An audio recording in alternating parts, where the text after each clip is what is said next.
Central Minnesota, 1856. Snow crunched underfoot as neighbors gathered to watch Johann Meyer build the strangest homestead they'd ever seen, a stone barn with a log cabin sitting right on top. Wind cut across the prairie, but Johann kept working, stacking timber beams over his 12-foot-tall stone foundation where 10 cows and horses would live below his family. His neighbors laughed when the Swiss immigrant built his cabin on top of his barn. They called it foolishness. They called it unsanitary. Every other settler built separate structures, clean cabins for families, distant barns for livestock. Johann spent months on his unusual house barn, while others finished their standard cabins in weeks, burning 8 to 10 cords of firewood each winter to stay warm. Then January arrived with teeth bared. Temperatures plunged to 40 below zero for nearly a week. Snow piled 6 feet deep. The brutal winter of 1856 tested every structure on the frontier.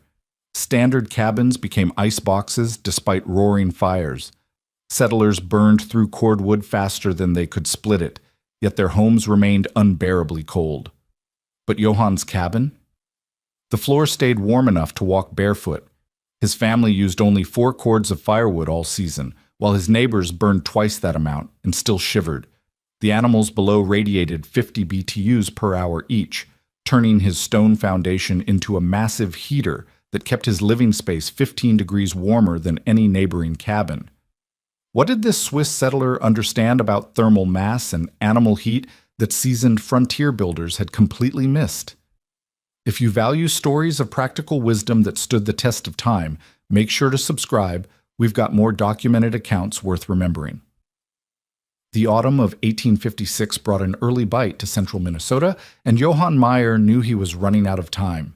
While his neighbors had already chinked their cabin walls and stacked their winter firewood, the Swiss-German immigrant was still laying the foundation stones for what would become the most controversial homestead in the territory. Each morning, frost silvered the prairie grass, and each evening Johann could see his breath as he worked by lantern light, fitting granite field stones into place with the methodical precision his father had taught him in the Alps. The other settlers thought he had lost his mind.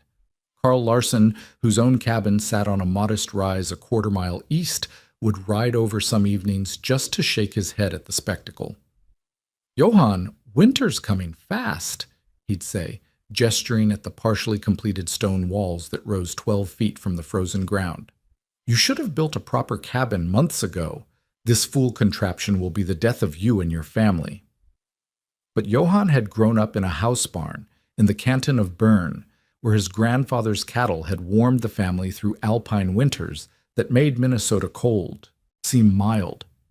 He remembered the thick stone walls of that ancient structure, how the animal's breath would fog in the morning air, while the family quarters above remained warm enough that his mother could churn butter without her hands going numb. The design had worked for centuries in Switzerland, and Johann was betting his family's survival that it would work here too. The foundation consumed nearly 3 months of backbreaking labor. Johann quarried granite from a nearby outcrop, hauling each stone by ox cart and fitting them together with mortar made from lime he burned himself. The walls needed to be thick enough to support not just the weight of the cabin above, but also the thermal mass required to store and slowly release the heat generated by livestock. While his neighbors built their cabins with simple wooden foundations or fieldstone piers, Johann created what amounted to a stone castle basement, with walls 18 inches thick and carefully planned ventilation openings. Tom Wagner, another neighbor who had claimed land to the south, would often stop his wagon to watch Johann work. "That's enough stone for 3 cabins," he'd comment, not unkindly, but with the bewilderment of someone who couldn't fathom why any man would make such extra work for himself. "And you're putting your animals right underneath where you'll eat and sleep? That's not Christian, Johann. That's not how civilized folks live." The criticism stung, but Johann had heard worse during his first years in America. He had learned to keep his own counsel about the old ways, the methods that had sustained his people through winters that lasted from October to May. These American and Scandinavian settlers, for all their pioneer spirit, seemed to have forgotten that humans and animals had been sharing shelter for thousands of years. They built as if fuel were endless, as if the forest would provide unlimited cordwood forever. By late September, when most homesteaders were already burning their first fires of the season, Johann was finally ready to raise the cabin portion of his structure. He had selected and seasoned the timber himself, thick pine logs that would rest on massive oak beams spanning the stone walls below. The cabin would measure 20 by 30 feet, with a low profile to conserve heat and thick walls to provide insulation. Unlike his neighbors' cabins, which featured large windows and high ceilings, Johann's design prioritized thermal efficiency over aesthetics. The barn raising brought nearly every settler family within 10 miles, not out of neighborly support so much as curiosity about the strange Swiss immigrants' even stranger building project. Elspeth Meyer served coffee and strudel while the men worked, but she could hear the whispered comments. "Unnatural," she heard one woman say. "Living above animals like that. What will they think of next?" As the walls rose, Johann carefully positioned ventilation gaps that would allow warm air to rise from the livestock area below while preventing direct drafts. He installed a central stone chimney that would draw fresh air through the animal quarters, warming it before it entered the family's living space.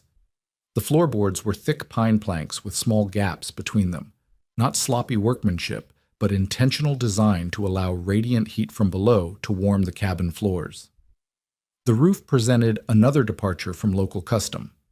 Instead of the steep pitched roofs favored by his Scandinavian neighbors, Johann built a lower profile with deeper eaves, reducing the volume of space that would need heating.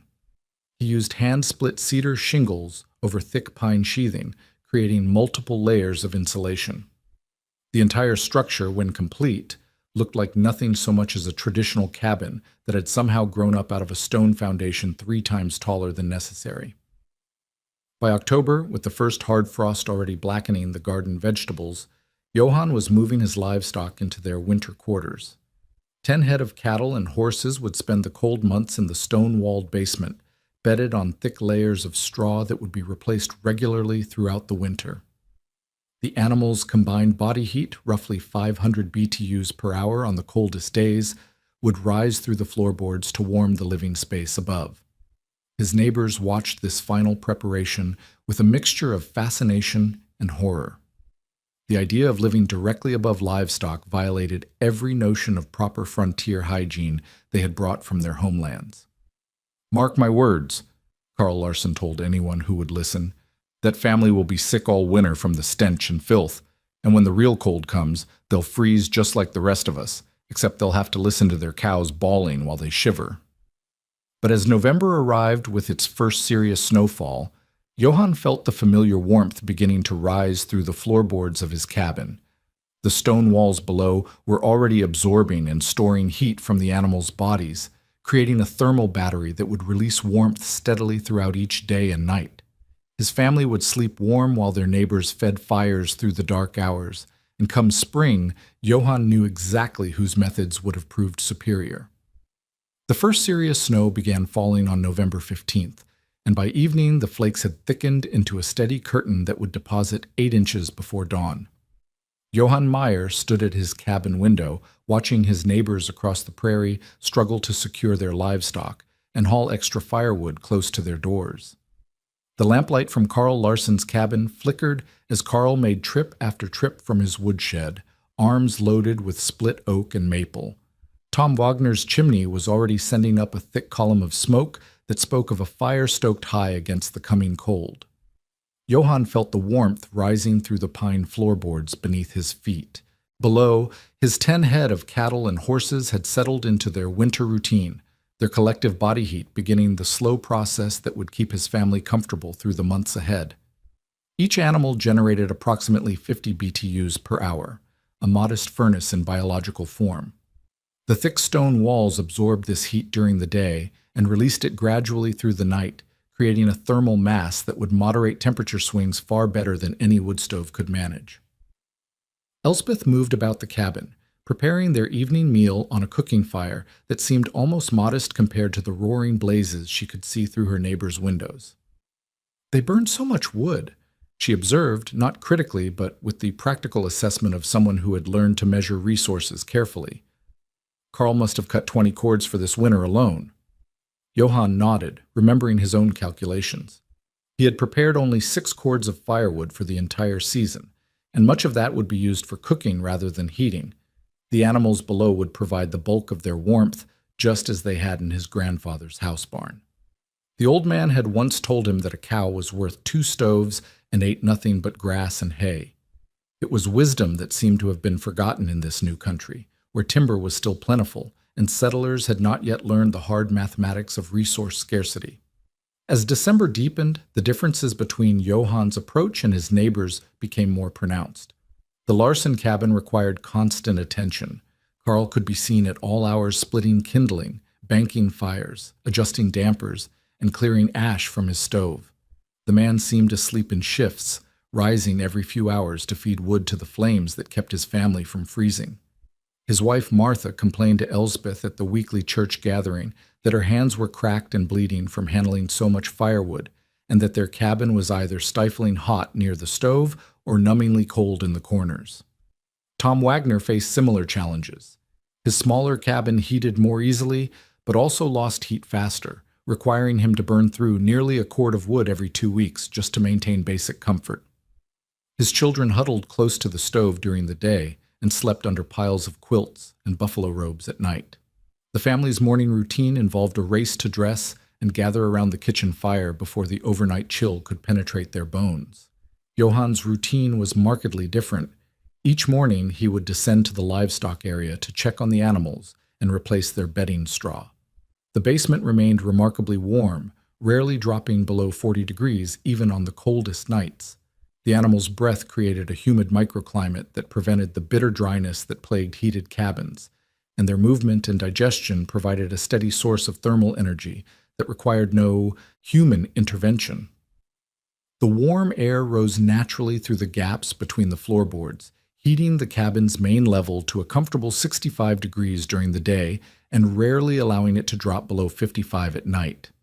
The stone walls stored heat during the warmer daylight hours and released it slowly after dark, creating an even temperature that eliminated the wild swings between scorching and freezing that characterized his neighbors' homes. By Christmas, the disparity had become impossible to ignore. Carl Larson had already burned through 12 cords of his 20-cord supply, and the constant stoking was taking its toll on his health. He had developed a persistent cough from the smoke and ash, and his sleep-deprived state made him irritable and prone to mistakes. During one particularly cold snap in early January, when temperatures dropped to 25 below zero for 3 consecutive nights, Carl was forced to keep his fire burning so hot that his cabin's chinking began to smoke and crack. Tom Wagner was faring little better. The smaller size of his cabin meant he could heat it more easily, but it also meant less thermal mass to moderate temperature swings. His family spent their days clustered around the stove, and their nights listening to the wind howl through gaps in the walls that seemed to appear faster than he could seal them. The constant wood burning had created a thick layer of creosote in his chimney that threatened to ignite, forcing him to climb onto his roof during a blizzard to clear the dangerous buildup. Meanwhile, Johann's family maintained their quiet comfort. The children played on floors warm enough for bare feet, and Elsbeth could work at her spinning wheel without gloves even on the coldest days. The cabin's air remained fresh and humid, warmed by the animals' breath and free of the acrid smoke that plagued wood-heated homes. Johann still lit his cooking fire twice daily and occasionally added a log to the small heating stove for extra warmth during the worst weather, but his overall wood consumption remained a fraction of his neighbors'. The social cost of this efficiency was becoming apparent. At church gatherings, Johann noticed how conversations would pause when he approached, how other settlers would exchange glances that spoke of suspicion and resentment. His success was making their struggles seem somehow more acute, his comfort highlighting their discomfort in ways that bred quiet hostility. Carl had begun making pointed comments about foreign ways and unnatural living conditions, though he had never actually set foot inside Johann's cabin to see how those conditions actually felt. The mockery was wearing on Elsbeth, who had to endure the whispered comments of the other women. They questioned everything from her family's hygiene to their moral character, as if living above livestock somehow degraded their humanity. But as January deepened and the cold showed no signs of relenting, some of Those same women began asking careful questions about how warm Johann's cabin really was, how much wood he really used, and whether the smell was really as bad as everyone assumed. The blizzard struck without warning on January 23, 1857, arriving with a ferocity that caught even experienced frontier settlers off guard. Johann Meyer woke before dawn to the sound of wind that seemed to shake the very stones of his foundation, a howling that spoke of the kind of storm that could reshape the landscape and test every structure built by human hands.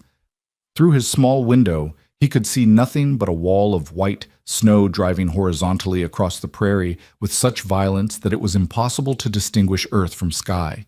The temperature had already dropped to 30 below zero when the storm began, and by mid-morning it would reach 40 below, with wind gusts that made the air feel like liquid ice against exposed skin. This was the kind of cold that killed livestock in their stalls and turned poorly heated cabins into death traps for families who had miscalculated their fuel supplies or trusted too heavily in the mercy of a Minnesota winter.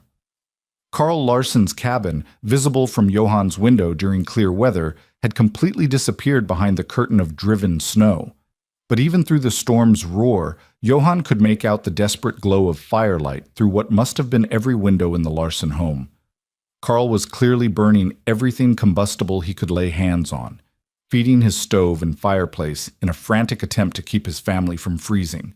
The smoke from his chimney was being torn away by the wind before it could rise more than a few feet, creating a gray smudge that spoke of fires burning far hotter than was safe or efficient. Johann descended to check on his animals and found them remarkably calm despite the storm raging above. The stone walls of their shelter absorbed the sound of the wind, creating an almost cathedral-like quiet, broken only by the gentle sounds of animals shifting in their straw bedding. The air temperature in the livestock area held steady at 42 degrees, warmed by the collective body heat of the cattle and horses and retained by the thermal mass of the stone walls.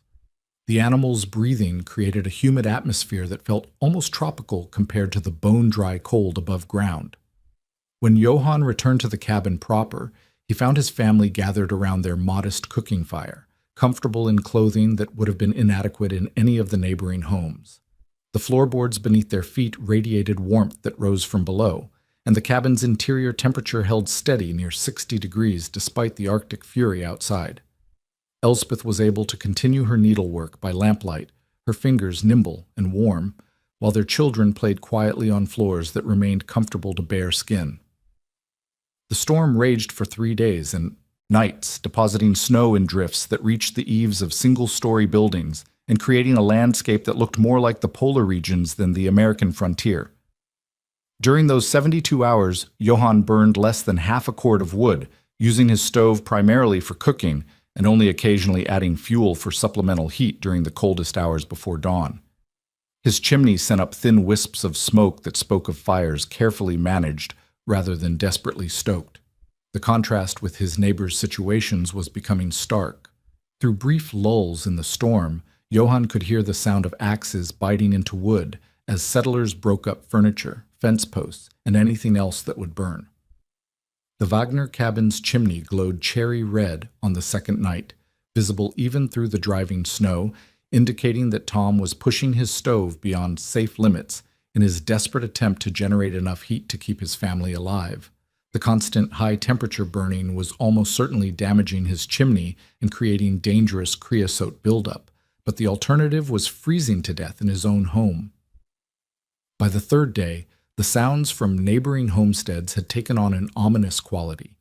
The steady rhythm of wood splitting had become more erratic, suggesting that settlers were running low on properly seasoned fuel and were reduced to burning greenwood, bark, and other materials that produced more smoke than heat. The Larsson cabin's chimney was now sending up black, sooty smoke that indicated Carl was burning wet wood or had allowed his fire to smolder rather than burn cleanly, both signs of a family in serious trouble. When the storm finally broke on the morning of January 26th, the silence was almost deafening after 3 days of continuous wind.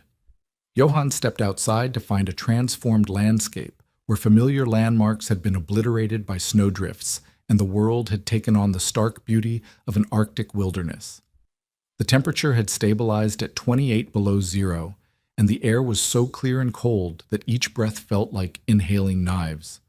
His first concern was for his neighbors, and as he made his way through the waist-deep snow toward the Larson cabin, he could see that the situation was dire. Carl's chimney was barely smoking, suggesting that his fire had either gone out or was burning so low that it provided little heat. The windows of the cabin were frosted over from the inside, indicating that the interior temperature had dropped close to freezing, despite whatever fuel Carl had been able to feed his stove. Johann found Carl in his woodshed, swinging an axe with the mechanical desperation of a man who knew his family's survival depended on his ability to produce combustible material. Carl's movements were clumsy and inefficient, hampered by cold and exhaustion after 3 days of nearly continuous fire tending. His woodpile, which had seemed adequate at the beginning of winter, was now reduced to a few pieces of green timber and some partially burned logs that had been pulled from the fire and saved for reuse. "Johann," Carl said without looking up from his chopping, his voice hoarse from breathing smoke and cold air. "Thank God you made it through. We're burning the children's bed frame now. Martha's inside trying to keep the little ones warm, but the fire keeps dying down no matter what we feed it." The temperature inside the Larson cabin was barely above freezing, despite the fact that Carl had been burning furniture, fence rails, and anything else combustible for the past 2 days. The family huddled together on mattresses pulled close to the stove, wrapped in every quilt and blanket they owned. Martha Larson's face was pale with cold and exhaustion, and the children were listless in a way that spoke of bodies conserving energy against life-threatening cold. Johann could see the fundamental problem immediately. The cabin's wooden walls provided minimal thermal mass, so any heat generated by the fire was quickly lost to the bitter air outside. Carl was trapped in a cycle of burning fuel as fast as he could split it, generating heat that dissipated almost immediately and required constant replenishment. Without adequate insulation and thermal storage, the family was fighting a losing battle against physics itself. Tom Wagner's situation was equally desperate, though his smaller cabin made it slightly easier to heat the limited space around his stove. But his fuel supplies were also running dangerously low, and his chimney was clogged with creosote from burning green wood and other inappropriate materials. The family was alive, but barely, and Tom's hands were blistered and bleeding from 3 days of nonstop wood splitting and fire management. Johann's offer came without fanfare or righteousness, delivered in the practical tone of a man who understood that survival trumped pride on the frontier. "Bring your families to my place," he told Carl and Tom as they stood in the bitter aftermath of the storm, their breath creating clouds of vapor that froze instantly in the 28 below air. "The cabin is warm enough for all of us, and the animals can share their quarters if your livestock need shelter." Carl's initial response was a mix of gratitude and wounded dignity. He had spent months mocking Johann's unconventional design, had publicly questioned the sanity of living above livestock, and had predicted disaster for the Swiss immigrant's family. Now he found himself in the position of needing rescue from the very methods he had ridiculed. "I don't know what to say, Johann. We've been burning everything we can get our hands on, and it's still not enough. Martha and the children—" His voice trailed off as he gestured helplessly toward his cabin, where the windows remained frosted from the inside despite his family's desperate efforts to generate heat. The migration from the failing cabins to Johann's housebarn took most of the morning. Carl and Tom loaded their families onto sleds, wrapping the children in buffalo robes and blankets that had grown stiff with frost. The women carried precious supplies, medicines, extra clothing, and what little food remained from stores that had been difficult to access during the storm. The men led their surviving livestock through the deep snow, animals that had barely survived 3 days in inadequately heated barns and sheds. When the refugees entered Johann's cabin, the contrast was immediately apparent. Martha Larson stopped just inside the door, her frost-nipped cheeks beginning to flush as warmth from the floor radiated up through her worn boots. "It's actually warm in here," she said with wonder, as if stating something miraculous rather than obvious. The children, who had spent 3 days huddled motionless to conserve body heat, began to shed their heavy coats and move about with renewed energy. Tom Wagner's wife, Sarah, was equally amazed by the stable temperature.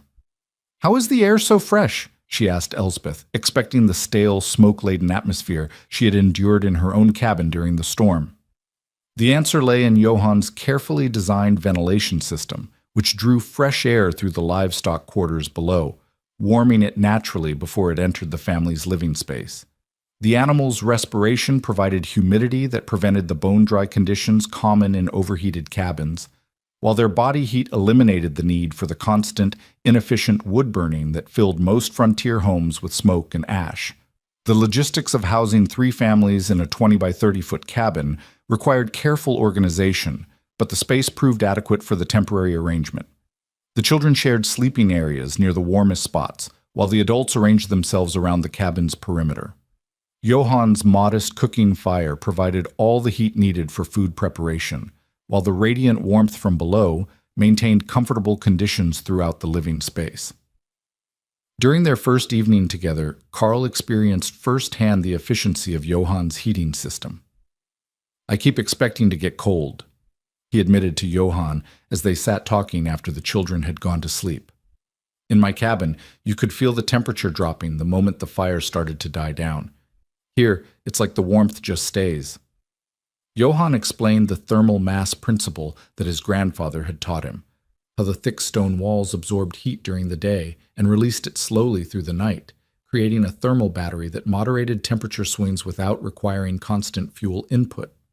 Tom was fascinated by the livestock integration that had seemed so primitive just weeks earlier. A visit to the lower level revealed animals that were not only comfortable, but actively contributing to the family's welfare. "They're not just warm," Tom observed, watching the cattle chew their hay contentedly in the stone-walled space. "They're warming us, and the air down here doesn't smell bad at all." The thick bedding of straw was changed regularly, and the stone walls absorbed and dissipated odors while the natural airflow prevented the stagnant conditions that had characterized his own livestock arrangements. The 3-day cohabitation became an extended lesson in thermal efficiency and resource management. Johann demonstrated how he maintained consistent temperatures while using a fraction of the fuel his neighbors required. His secret lay not in any single innovation, but in the integration of multiple principles: thermal mass for heat storage, livestock body heat for baseline warming, natural ventilation for air quality, and careful building orientation to minimize heat loss while maximizing solar gain during the day. Martha Larson found herself helping Elspeth with daily chores, learning techniques that the Swiss woman had inherited from generations of alpine living. The management of the livestock quarters required daily attention, but not the desperate, round-the-clock fuel gathering that had exhausted Martha during the storm. Instead of splitting wood in sub-zero temperatures, the women could focus on food preparation, clothing repair, and childcare in a consistently warm environment. Carl's transformation was perhaps the most dramatic. The man who had publicly scorned Johann's methods now found himself asking detailed questions about construction techniques, thermal principles, and resource calculations. "How much did the stonework cost you?" he wanted to know. "How long does it take to build something like this? Could a man modify an existing cabin to use these principles?" The questions came not from casual curiosity, but from the desperation of someone who had nearly lost his family to inadequate shelter. Tom's inquiries focused on the practical aspects of livestock integration. He had assumed that housing animals below living quarters would create unbearable odors, pest problems, and health risks. Instead, he found that Johann's system actually improved air quality while providing reliable heat. "The animals are healthier too," Tom observed. "My cattle lost weight during the storm because their barn was so cold they had to burn calories just staying alive. These animals look like they're gaining weight." By the time the families were ready to return to their own homesteads, the mockery and skepticism that had characterized their earlier attitudes toward Johann's methods had been replaced by genuine respect and a desire to learn. The Swiss immigrant had not only survived the worst storm in memory with minimal resources, but had done so while providing refuge for others. His foolish design had proven itself under the most extreme conditions, demonstrating that traditional knowledge often contained wisdom that newer methods had abandoned. The request for help had become an education, and Johann's quiet vindication had arrived not through boastful demonstration, but through the simple act of sharing warmth when his neighbors needed it most. The spring of 1857 brought more than just melting snow and prairie wildflowers to central Minnesota. As settlers emerged from what would be remembered as one of the harshest winters in territorial history, conversations around Sunday church gatherings and weekly supply runs to town centered increasingly on Johann Meyer's house barn and the families it had sheltered during the Great Blizzard. Word spread beyond the immediate community, carried by travelers and correspondents to relatives back east, that a Swiss immigrant had developed a heating system so efficient it used half the fuel of conventional cabins while maintaining superior comfort. Carl Larsen became Johann's most unlikely advocate, transformed from skeptic to missionary for the house barn concept. By April, he had already begun planning modifications to his own homestead, sketching designs that would incorporate livestock quarters beneath an expanded cabin. "I burned 18 cords of wood last winter and nearly froze to death anyway," he told anyone who would listen. "Johann used 4 cords and kept 3 families warm. You can call it foreign or unnatural if you want, but you can't call it inefficient." The technical details of Johann's construction became the subject of intense scrutiny and discussion among settlers planning new buildings or major renovations. The 12-foot stone foundation walls, initially viewed as excessive and wasteful, were now understood as essential thermal mass for storing and releasing heat. The 18-inch wall thickness, once mocked as Germanic over-engineering, proved necessary for supporting the structural loads while providing adequate insulation. Even the modest height of the cabin portion, originally criticized as cramped and undignified, was recognized as crucial for minimizing the volume of space requiring heat. Tom Wagner spent much of the spring documenting Johann's building techniques, creating detailed sketches and measurements that he shared freely with other settlers.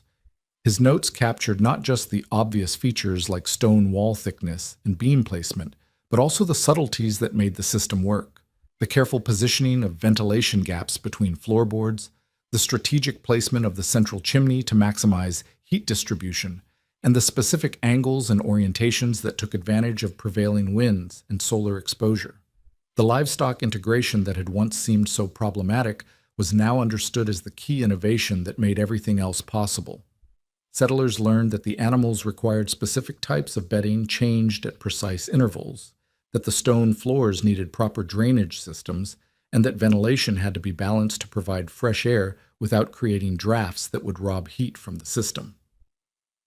The biology of heat generation became a practical science, with farmers calculating the BTU output of different animals and planning their livestock numbers to match their heating needs.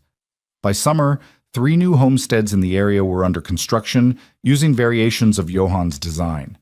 The Olsen family, Norwegian immigrants who had arrived too late to build adequate shelter before the previous winter, invested in a stone foundation similar to Johann's, but adapted for their smaller family size. Their design called for a 10-foot foundation height with room for 6 cattle, calculated to provide adequate heat for a 16 by 24-foot cabin above.